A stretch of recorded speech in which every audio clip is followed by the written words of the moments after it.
Hello everyone, this is Ruchi and welcome back to this channel. आज इस video में हम देखने वाले अपनी एक्सरसाइज 5.2 का क्वेश्चन नंबर 2। सो बिना टाइम वेस्ट करे क्वेश्चन नंबर 2 रीड करें।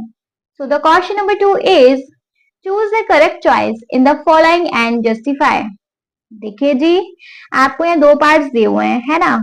आपको एक तरीके से एमसीक्यू दिए हुए हैं, आपको यहाँ अपना एमसीक्यू एक टिक करना है और उसका रीजन देना है। दैट मीन्स उसको फुली एक्सप्लेन करना है कि ये अगर आपने चूज किया है तो क्यों किया है। क्लियर।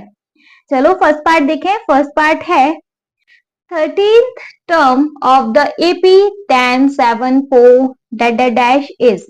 मतलब आपको यहाँ क्या बताना है, 13th टर्म। ठीक है। अच्छा, यहाँ आपको चॉइस दी हुई है। चलो स्टार्ट करें। देखिए जी, आपको यहाँ क्या क्या दिया हुआ है, देखो आप इस पैटर्न को देखो। इसकी हेल्प से हम क्या निकाल सकते हैं, ए देख लेंगे, ए क्या है हमारा 10। डी देख लेंगे माइनस करके, A2 में से A1 माइनस करके देख लो, A2 क्या 7 में से 10 माइनस कर लो, माइनस का 3 आया। तो डी हो गया हमारा माइनस का 3। देखो आपको 30th टर्म बताना है, तो ये आपका क्या है, नंबर ऑफ टर्म है ये 30। तो n क्या हो गया हमारा 30। आपको ये क्या फाइंड करना है, 30th टर्म। दैट मीन्स आपको an फाइंड करना है। क्लियर, मतलब कि A30 फाइंड करना है। आप एक तरीके से ये देख लो, आपको A30 फाइंड करना है।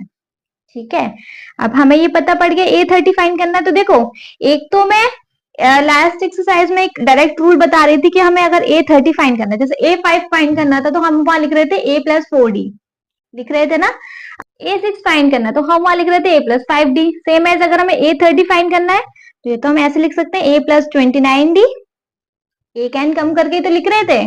अदरवाइज अगर आप चाहो तो अपना an का भी रूल लगा दो, देखो वो भी यहीं तक आ जाएगा। क्या होता है, A+n-1 इंटू डी।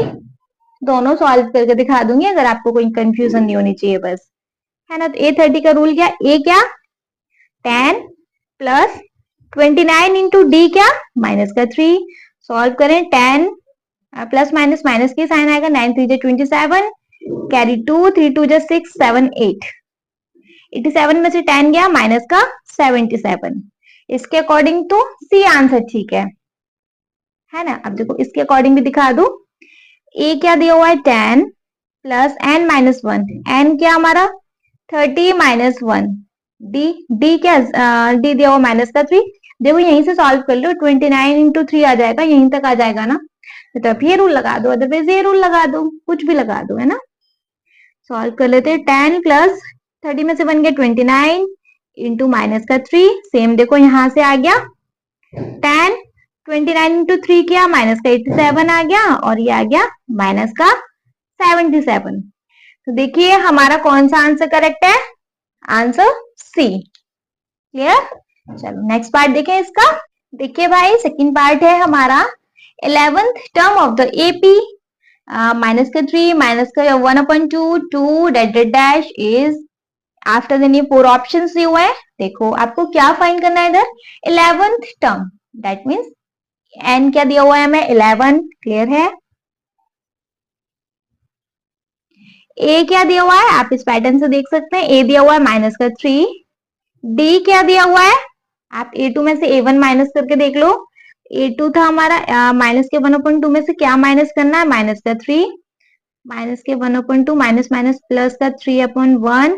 एलसीएम लेंगे 2 तो हो गया माइनस का 1। 3 2 6, 6 में से बन गया 5/2।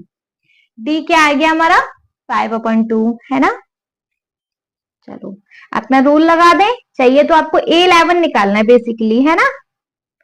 A11 के लिए अगर आप लिखना चाहो तो ऐसे लिख दो A+10D, या अपना रूल लगा के लिख दो A+n-1 इंटू डी। दोनों में से आप कुछ भी कर सकते हो, पर मैं रूल ही लगा रही हूँ। A11 निकालना है तो रूल होना चाहिए A+an लिख दो यहाँ, n-1 इंटू डी।